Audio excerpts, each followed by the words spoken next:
Assalamualaikum warahmatullahi wabarakatuh. Nama saya Amirul Sabana dari kelas 11 TKJ.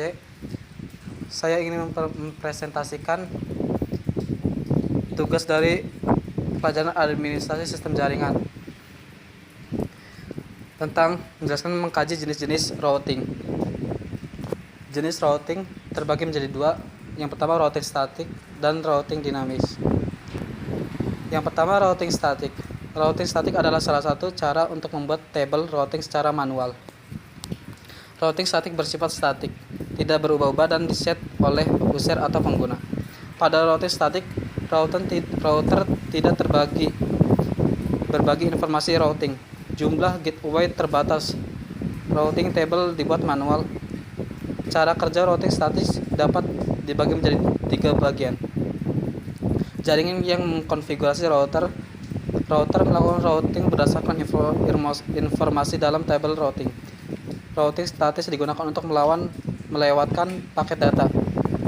Seorang administrator harus menggunakan perintah IP router secara manual untuk mengkonfigurasi router dengan routing statis. Keuntungan routing statis.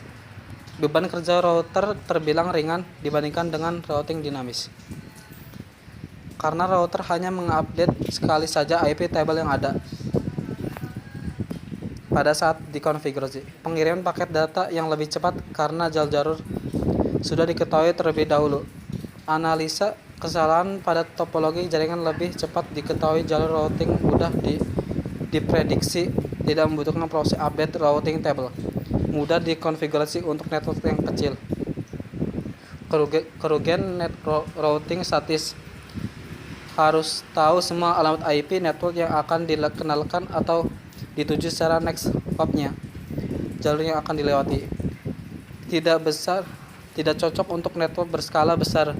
Tidak dapat beradaptasi terhadap penambahan router karena konfigurasi pada tiap router harus diubah. Tidak dapat beradaptasi terhadap munculnya link failure pada salah satu jalur. Yang kedua, routing dinamis. Routing dinamik adalah routing yang memanfaatkan suatu algoritma sehingga perangkat router dapat menentukan jalur routingnya secara otomatis dengan cara menjelajah jaringan tersebut dan bertukar informasi routing antara router. Pada routing dinamik, router berbagi informasi routing secara otomatis. Jumlah gateway sangat banyak.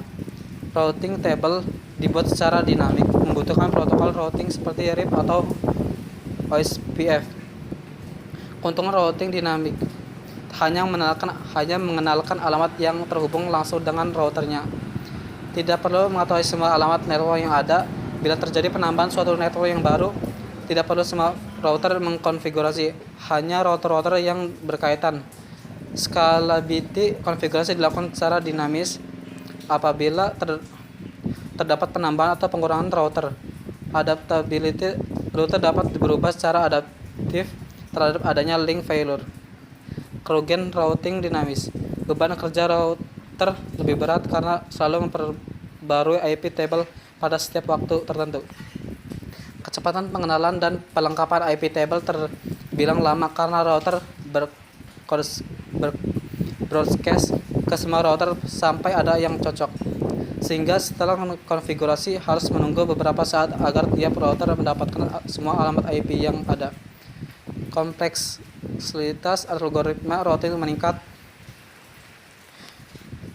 Routing menentukan rute berdasarkan misalnya bandwidth yang tersedia, jalur terpendek, dan lain-lain. Router harus saling bertukar informasi routing secara periodik. Tidak semua router mendukung dynamic routing. Sekian dari saya. Wassalamualaikum warahmatullahi wabarakatuh.